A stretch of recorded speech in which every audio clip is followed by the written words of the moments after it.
The FBI is one of the most powerful investigative forces in the world. However, there are times where criminals have outsmarted them. Here are 5 times the mob outsmarted the FBI.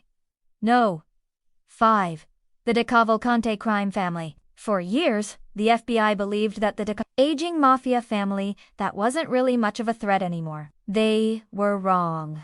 In the early 1980s, this family, which operated primarily in New Jersey, got involved in a war with the Genovese crime family over control of lucrative gambling and drug operations. It turned violent and bloody very quickly. There was a series of murders and attempts on people's lives, and the FBI was brought in to try and stop it. What they didn't know was just how smart these mobsters really were. You see, this wasn't your typical mob war. The 2 families involved had set up complex networks of encrypted phones and fake identities to try and throw off law enforcement. This made it incredibly hard for the FBI to get any kind of evidence against the killers. On top of that, the men who were willing to talk to the feds were being killed off before they could spill the beans. The FBI ended up arresting several mobsters, but none of them could be tied directly to the murders. They all had airtight alibis. To this day, the FBI believes that the De Cavalcante crime family was responsible for at least a dozen murders during this mob war. But they couldn't prove it, and the statute of limitations has long since passed for most of those crimes. So it's likely that we'll never know who was behind the killing. No. For witness intimidation. In the late 1970s, the FBI was hot on the trail of a group of mobsters who were involved in a number of crimes, including murder, extortion, and gambling. They had been watching these men for months and had gathered enough evidence to arrest them. But when it came time to question the suspects, the FBI found out just how smart these mobsters really were. You see, the FBI had placed a wiretap on one of the mobsters' phones and had been listening in on their conversations. However, what the FBI didn't know was that the mobsters had been aware of the wiretap for weeks. They had actually been using the phone to communicate with each other.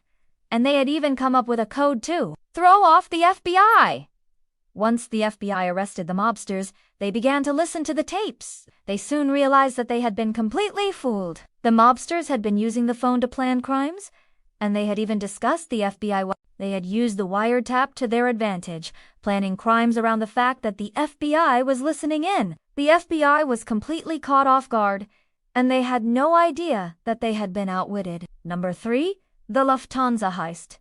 In December of 1978, a group of thieves stole $5 million from a Lufthansa Airlines cargo plane at JFK International Airport. This was the largest cash robbery in the history of the United States, and the FBI was determined to find out who was responsible. They soon turned their attention to the mafia, believing that a mob crew was behind the heist. However, they had no idea how smart these mobsters really were. The ringleader of the crew was a man named James B. Burke, also known as Jimmy the Gent.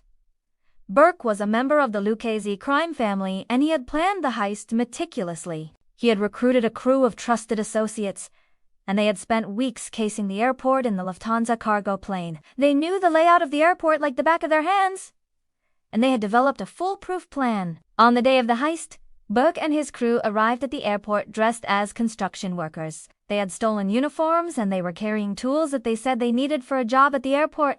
The guards at the airport let them through without incident. Once inside, Burke and his crew went to work. They sawed through the locks on the cargo plane and made their way inside. Once inside, they filled their bags with cash and made their escape. The FBI was completely baffled. They had no idea how someone could mastermind such a complicated heist and pull it off without leaving a single trace. Burke and his crew had done the perfect crime. They had not only gotten away with $5 million, but they had also managed to elude the FBI for years. In fact, it wasn't until 1980 that the FBI caught up with Burke and his crew. By that time, most of the money had already been spent or invested in legitimate businesses. The FBI was able to recover only a small fraction of the stolen cash.